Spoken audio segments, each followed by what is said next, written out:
I said if he caught his third touchdown last week in the game, I said that arm brace was never going to come off again. So I was like, if this guy catches another touchdown with this arm brace on, you don't see wide receivers with arm braces on. I was like, if he catches one more touchdown with his arm brace on, this thing might never come off. So I mean, they have some playmakers, man. They have some players.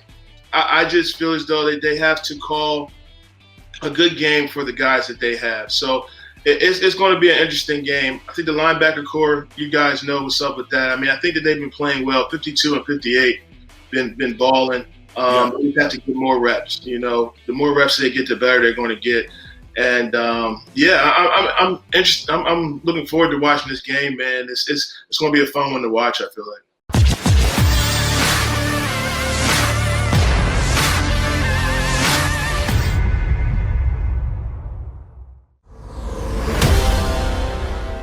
Did you see? I retweeted this today.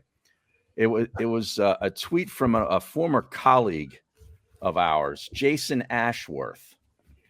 You remember Jason? Love Jason. That's my dude, man. Yeah, and he put down. I thought this was pretty good. DeVonta Smith is a man of few words. He's all business. In a sport and a world that has become so quote unquote me first, I absolutely love that my number one wide receiver and number one quarterback are humble, confident, and hardworking leaders. I thought that was pretty good, so I retweeted it. What do you think? Oh, that is pretty good because that's exactly what But hey, we just were told by Xander said Jahri is ready. Oh, he's ready? Yes, sir. Okay, let's put him in. What's up, big dog? There he is. What up, fellas? Can you hear me? Yes, good, sir. We good. You see, you got the frat hat. That's my frat brother too. Just so you know. I see. He's got the Q hat on. Founders Day the other day. Sir. So, achievement week going on with the frat, but well, good, man. How you guys doing, man? The Sixers finally got a win. I know we're gonna talk Eagles and Saints, but goodness gracious, what's going on with these? We needed that in the worst way too, and I can't believe that Joke didn't go out there and just ball out, but we got the win, a much needed win too. Yeah, no question about it. All right, I got to get right to this, Jahri, and we appreciate you joining us. You're a Philly guy through and through, but you ended up playing, your career with the New Orleans Saints. You go to, 6 Pro Bowls. You're a 5-time All-Pro at the position. You won a Super Bowl there. Like, what is the loyalties this weekend as these two teams go at it? But listen, I'm a Who Dat for life, man. I grew up an Eagles fan. I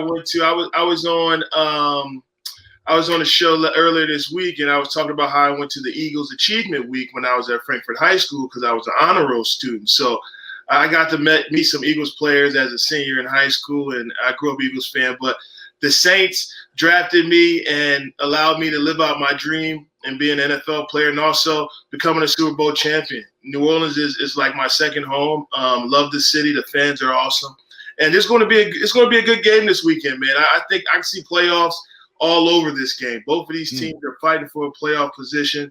We got the extra team this year with the 17-game season. This is an NFC battle. The Eagles have all their divisional games in front of them because they only play one. So, it's going to be a good game, man. The Saints are without their top QB. There's injuries on both sides of both teams. But I'm looking forward to going to the game and watching a very good game.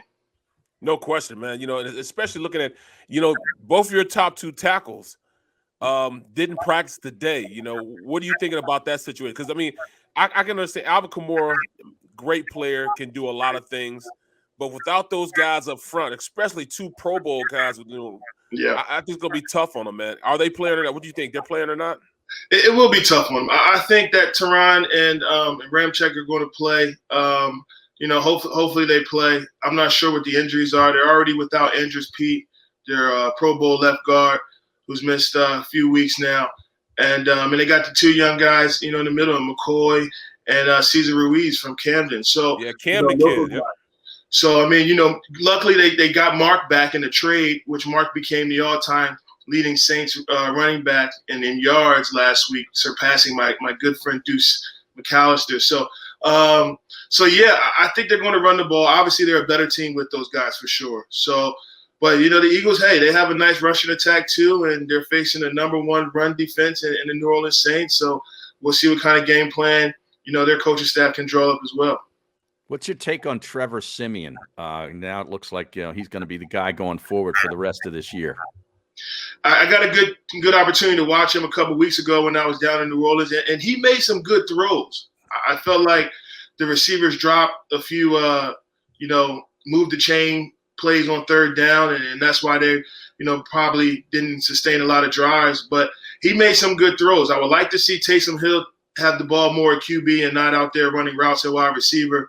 Yeah. I feel like Taysom gives you the best option in situational football and short yardage, red zone, and on the goal line, just what he's capable to do with the power O and also be able to throw the ball. So, Coach Payne, they haven't used him at QB that much these last couple of weeks. They were going to use him in that 2-point conversion late at the end of the game last week that they wound up losing because of false start, and they had to, back it up. But yeah, I think you'll see Taysom in a little more situational football. But Trevor Siemian has been making the good throws. It's just about, those receivers getting their hands on the ball, catching them, and staying manageable downs.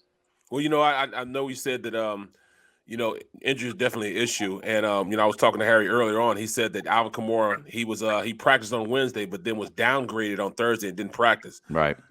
What he brings to the table, man, is something that they're going to have to need. They're going to want to need, and they're going to need to be there this weekend. Do you see him running? Because I think he'll play, just because of the nature of this game and how important this game is. I think Kamara will play. Do you see a lot of 21 personnel, especially with Ingram being there, and him using him more so as a receiver, as more so than a back? I think you're right, Barrett. Having both of those guys into the game on 21 personnel and not having a traditional fullback, 2 backs and 1 tight ends, one being Mark, one being Kamara, and maybe motioning one of those guys out to get him in the receiving game. But you look at Michael Thomas. No Michael Thomas. You got the young guy, number 10, who's been playing well, and number 1 who's been playing well. Number 10 was like the first round draft pick a couple years ago. So I think you're exactly right. I think you'll see a heavy dose of Mark Ingram, Albert Kamara in the run game and in the passing game as well. What makes this Saints defense so good against the run, Jahri? Well, it starts with Cam Jordan up front on their down 4, and then Demario Davis and right behind him at linebacker. He's a solid linebacker. And then you get Big Amamata that just came back from injury a few games ago. Davenport's coming on. Their guys are coming on. But the linebacker core is good, but also those guys on the back end can play man. They can cover. And when you can cover and play man, you can rush 5. So, and Dennis Allen, man, he's no slouch. He's been a head coach in this league. He was with us in our Super Bowl run and then moved on to be head coach in this league. So he has these guys ready to go. And I think that's probably going to be one of the biggest, decision makings in this game is coaching staff against coaching staff, right? You have Sean Payton and his experienced coaching staff coming in, and Nick Sirianni and his, rookie coaching staff at their coordinator position. So it's just a matter of like how they're going to call the game, who can stay ahead of their chains, and the number 1 stat in football is turnovers. Right. Did you hear that, Barrett? Jahri must have said the word linebackers like 3 or 4 times when I asked him about the run game. Yeah, the linebackers. Imagine that, Barrett. And we've been. I mean, that's all I've been screaming, man, is to get an impact, linebacker, man, and we're definitely gonna need it, man. But guys, coming back to where he won a Super Bowl at. Yes, Malcolm won a Super Bowl there with you, but he also won one with the Eagles, man. Him coming back. What difference do you think it'll make with him coming back and getting those guys going on the defensive side of the ball? Malcolm is a great leader, man. I think he showed that throughout his career on and off the field. I think that he's going to, give those guys a ton of energy, be very energetic in the pregame. He's going to have, a lot of emotions coming back to the city and playing against his former team that he won a Super Bowl with. And, you expect those guys to – I think they're going to come in very pissed off. They lost 2 games that they were very winnable games, these last 2 games. And after losing your QB and not getting, coming away with 2 wins that were very winnable games, I think this team is going to come in here pissed off. The Eagles are 0-4 at home. They haven't yet to win a game at home, so, they're fighting for that. And, it's going to be a really good game, man. I really do think so. And but I just think that it depends on what the Eagles cannot be one-dimensional. They cannot have Jalen throw this ball 35, 40 times this game. They've been running the game. They've been running the ball very well. They're like the number 2 rushing team in the league right now, over 1,400 yards. And they need to run the ball the first 4 or 5 weeks of the season. You got Miles Sanders back. So I'm really eager to see how their rushing attack, number 1 run defense, how these coaches manage that. I think that they're going to get frustrated with a 2-yard gain and try to air it out. I really do. Wow. And I like the rookie wide receiver, man. I said if he caught his 3rd touchdown last week in the game, I said that arm brace was never going to come off again. So I was like, if this guy catches another touchdown with this arm brace on, you don't see wide receivers with arm braces on. I was like, if he catches one more touchdown with his arm brace on, this thing might never come off. So I mean, they have some playmakers, man. They have some players. I just feel as though they have to call a good game for the guys that they have. So it's going to be an interesting game. I think the linebacker core, you guys know what's up with that. I mean, I think that they've been playing well, 52 and 58, been balling. They have to get more reps. The more reps they get, the better they're going to get. And I'm interested. I'm looking forward to watching this game, man. It's going to be a fun one to watch, I feel like.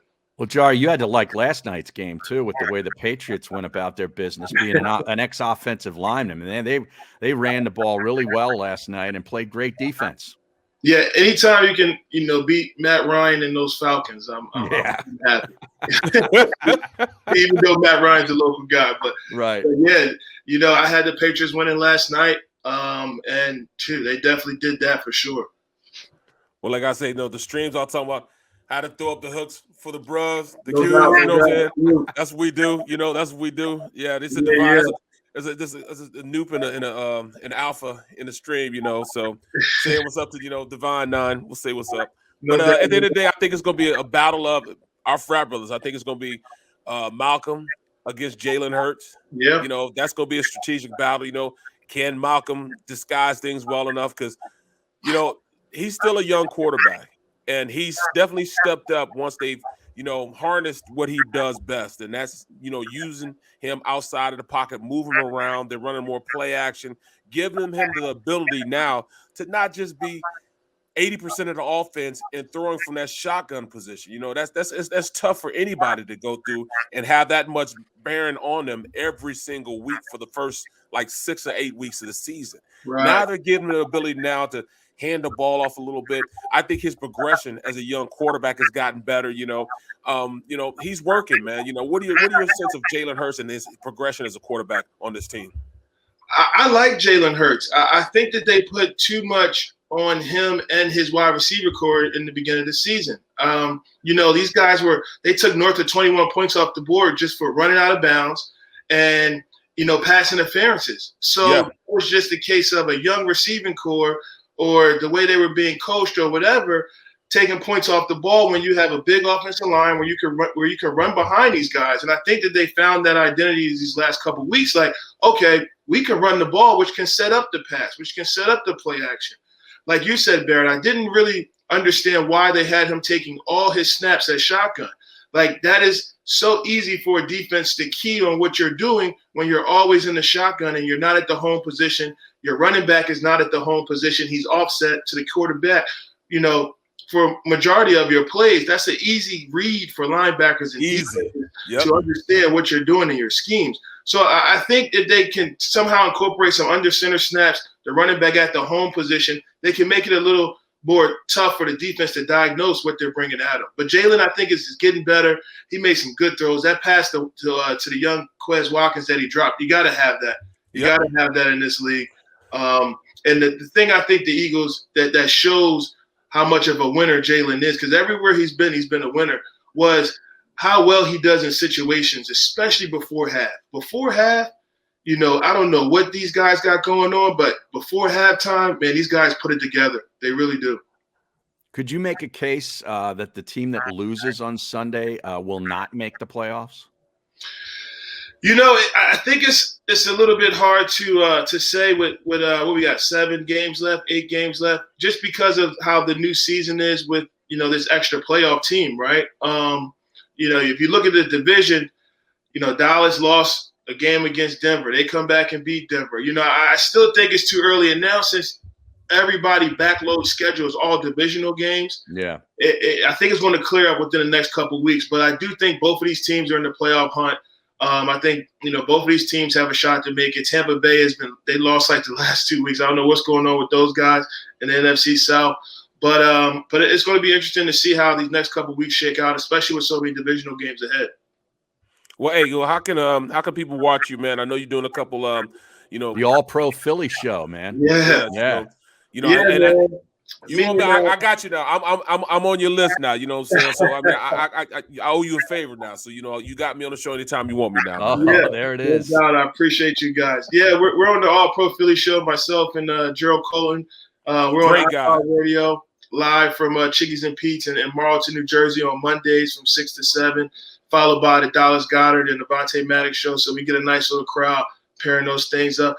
And we got something else in the works, man. And in Fishtown, hopefully, in Northern Liberties with Glue Hospitality. So we're looking to probably do a show at one of their locations. So, just on the radio talking sports, and whenever you guys need me, you let me know. And yeah, man, just doing that stuff. And also I have my 24-hour gym all fitness where this year I'm looking to get some combine guys. Got about 5 to 8 guys coming to the city, tuning up for the combine. So hopefully I'll have my first NFLer, next combine next year. Well, I got a couple guys I could send you to, man, that should be second day guys, you know what I'm saying, in the draft. So we'll definitely talk about it, bro. We need both of you. We need both of you guys to go over to Temple and help figure that issue out. Will you please? My goodness. Hey, you know what? We got some good local coaches in the city that have their eyes on Temple. Hopefully Temple has their eyes on them. So we'll something's got to happen. Yeah, and you can get the All Pro Philly show on the iHeart app and also on Fox Sports The Gambler. Yes, Fox Sports The Gambler as well. Yep. Yeah, absolutely. I'm seeing some stuff on the stream here. Yeah. Asking questions about where you used to go out in Bloomsburg. Like, where was the hang in Bloomsburg? Oh, man. Well, Light Street was always fun. Block Party was, as a scene, is way bigger than it's ever been now in the new Bloomsburg. But, Hess's has always been the spot, good old days. Harry's Bar. So there's been a few places, and I was really working. I was bouncing in college, so I was really working. Right. Enjoy all the time, but I was working. But yeah, Bloomsburg is Bloomsburg. BU. We struggled this year in football, but hopefully next year they can get it together. Well, I flunked out of Shippensburg before I turned 21, so I had to join a fraternity in order to have a good time as a freshman. We were where the party was. Hey, good old PSAC, man. I'm telling you. That's right. PSAC was a lot of fun, man. It's a lot of fun. I tell you could put together a good list of players that have gone on from the PSAC to play in the NFL and actually make a name for themselves. You have a bunch of other guys. Yeah, Brent Grimes, myself, Kuhn, Andre Reed, Mobley, Andre Reed. A few guys. No question. Yep. Davis, long snapper for in Green Bay for a long time. Oh yeah, Rob he was Davis, at Shippensburg. Yeah. Matt Flyler. You talk about Davis? Yeah, he was a player development guy when I was there in Green Bay. Yeah, I played with him when he was there. When I was there, I played with him. Yeah, he played 15 years or something like that. Yeah, crazy. Well, hey man, so how many more years until you get on the list of wearing a gold jacket, man? I see you being a Hall of Famer, man. Once time comes around, man. So how many years you got left until you qualify? Thank you, man. I think I was told it was 5 years removed from the game. So, but I'm looking forward to going to the State of Louisiana Hall of Fame, Louisiana State Hall of Fame next year. Not to be confused with LSU, but the State of Louisiana Hall of Fame next summer, which is an awesome honor. Right. You just inducted to the Ring of Fame, right? I was inducted to the Saints Hall of Fame, the New Orleans Saints Hall of Fame, and then the Louisiana State Hall of Fame next year. And then hopefully I've been on the college football Hall of Fame ballot for a few years now, me and Coach Hale, my head coach, Danny Hale. So hopefully that happens. And, we'll see with the league, man. The league can be tricky, man. There's so many great players out there that are still not in the Hall of Fame. And we know how that goes. But you know what? It's all documented. So I just tell people, hey, just got to look at the film. That's it, man. Look at the film, man. Look at the film, man. Now, what do you get for going into the New Orleans Saints Ring of Honor or Hall of Fame? What do they give you?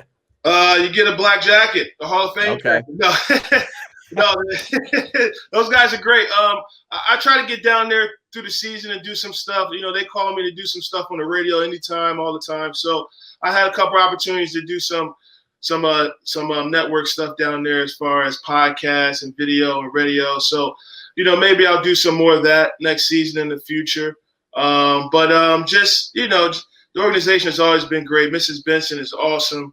You know, they have a lot of stuff going on with the Saints in that region. So I'm pretty sure, you know, they open the doors for me anytime. So. Good deal, bro. Good deal. All right, man. We appreciate you joining us. Enjoy the game. We got to get a pick out of you, though. Who's winning?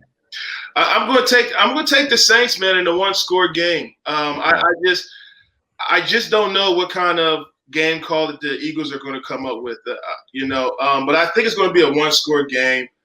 You know, there's a few factors there that it can go either way.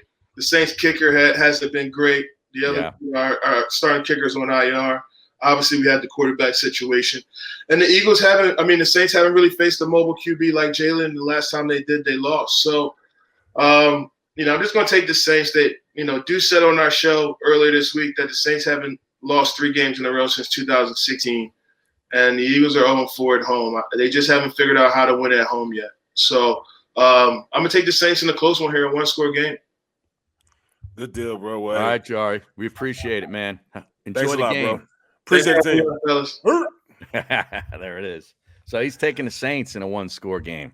I'm not going to get your pick until the end of the show. Right. But that's pretty troubling, man. To not have a win, and this used to be where you were almost guaranteed a win. Your fan base would carry you through, Right. And and for us not to have a win, man, I think this is where we finally turn it over and really make it happen. Because that's ridiculous that we haven't had a win yet. That's simply ridiculous. That is crazy. And you can follow Jahri on Twitter. His Twitter handle is hard to enunciate. It's at J_7TRE_E. Yeah. I guess it's 73 because that was his number. Right. Number 7. So it's at J_7TRE_E for Jahri Evans. He's